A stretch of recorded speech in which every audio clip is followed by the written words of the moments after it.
আসসালামু আলাইকুম। সবাইকে শুভেচ্ছা জানাচ্ছি। মাসুম মাহবুব দেখছেন ওপেন দ্য ইউটিউব চ্যানেল এবং মাসুম মাহবুব ফেসবুক পেজ। পৃথিবীর যে প্রান্ত থেকে যারা দেখছেন সবার জন্য শুভকামনা, ভালোবাসা। দর্শক, আন্তর্জাতিক বিশ্বের বেশ কিছু গুরুত্বপূর্ণ খবর দিতে চাই। একদিকে ইরান এবং আমেরিকার মধ্যে নেপথ্যের খেলা চলছে। পাশাপাশি সৌদি আরব, তুরস্ক, পাকিস্তান তারা যৌথ সামরিক জোট গঠন করে কোন দেশটিকে আসলে থ্রেট দিতে চাইছে? নানান রকম প্রশ্ন আসছে, সৌদির ব্যাখ্যা আসছে, ইরানের ব্যাখ্যা আসছে। সবকিছু মিলে মধ্যপ্রাচ্যের জটিলতা বাড়ছে, কমছে না। দর্শক, মার্কিন প্রেসিডেন্ট ডোনাল্ড ট্রাম্প বলেছেন, ইরানের সঙ্গে পরিস্থিতি ভালোই চলছে। গুড। জয়েন্ট বেস অ্যান্ড রিউজে সাংবাদিকদের তিনি জানান, মার্কিন বাহিনী হরমুজ প্রণালীর সম্পূর্ণ নিয়ন্ত্রণে রেখেছে। বুঝছেন কত বড় ডাহা মিছা কথা। সতর্কবার্তা উপেক্ষা করার পর একটি ইরানি বন্দরের দিকে যাওয়ার চেষ্টাকারী পানামা পতাকাবাহী একটি পণ্যবাহী জাহাজের স্টিয়ারিং গিয়ারে দুটি হেলফায়ার ক্ষেপণাস্ত্র নিক্ষেপ করে মার্কিন বাহিনী সেটাকে অচল করে দিয়েছে।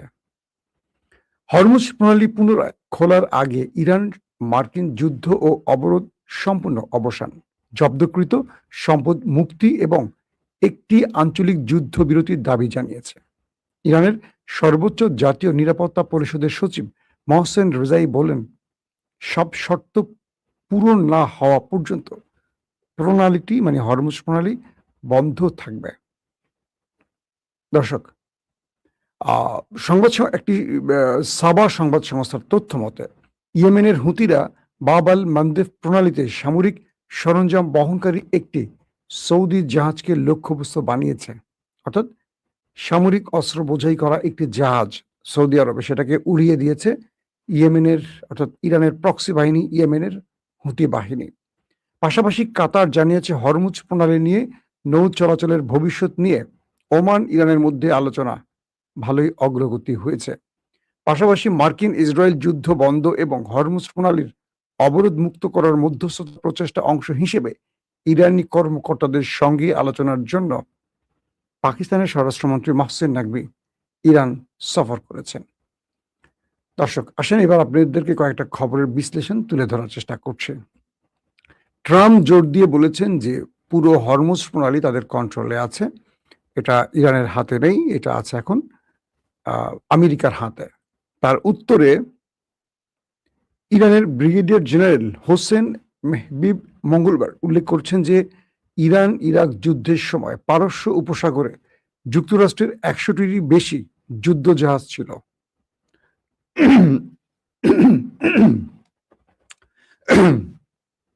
অর্থাৎ আমেরিকা যখন বলছিল যে তারা পুরো হরমুজ কন্ট্রোলে রেখেছে এবং নেপথ্যে ইরানের বিরুদ্ধে একটা বড় যুদ্ধের জন্য প্রস্তুতি নিচ্ছিল আমেরিকা, তখন ইরান বলছে যে পারস্য উপসাগরে যুক্তরাষ্ট্রের প্রায় ১০০টির বেশি যুদ্ধ জাহাজ ছিল এবং ৪০ দিনের যুদ্ধ শেষ আগে এবং এই অঞ্চলে ৩০ থেকে ৪০টি যুদ্ধ জাহাজ ছিল।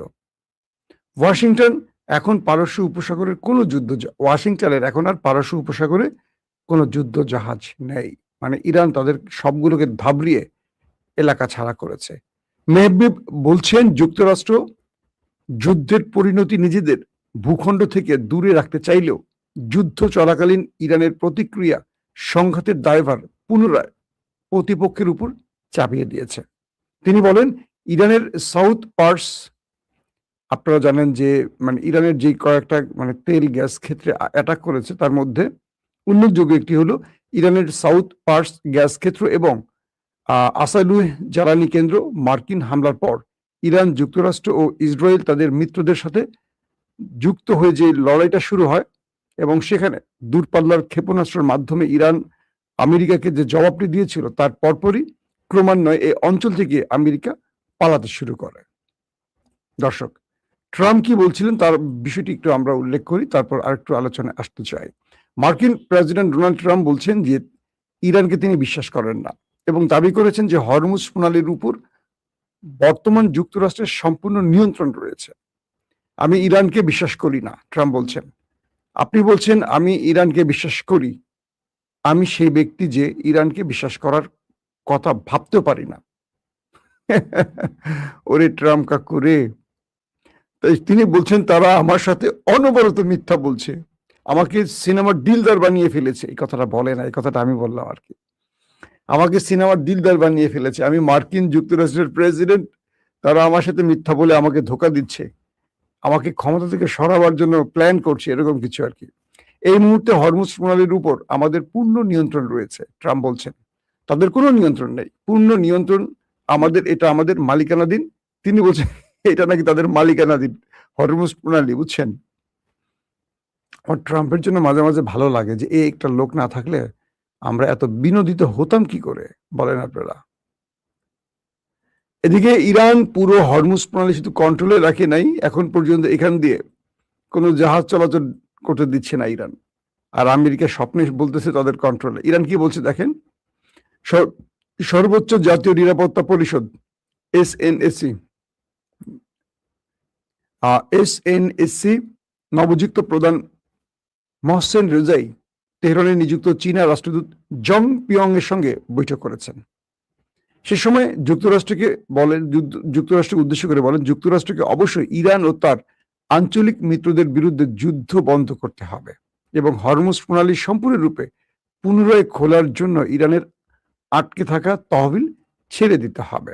যতদিন না যুক্তরাষ্ট্র তার আচরণ পরিবর্তন করে, ইরান শর্ত মেনে নিচ্ছে না এবং ইরানের শর্ত মেনে নিচ্ছে, ততদিন হরমুজ প্রণালী পুনরায় খোলা হবে না। একদম সাফ জানিয়ে দিয়েছেন তিনি সাম্প্রতিক সময় নতুন দায়িত্বে বসেছেন।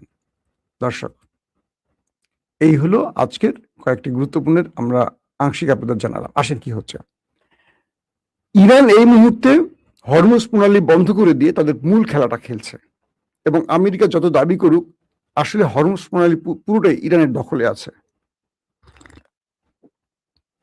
এবং যখনই হরমুজ প্রণালী দিয়ে কোনো যাতায়াত হয় ইরানের অনুমতি ছাড়া, সঙ্গে সঙ্গে ইরান সেখানে হামলা করছে এবং আমেরিকা এখানে কোনোভাবেই তার কন্ট্রোল নিতে পারছে না।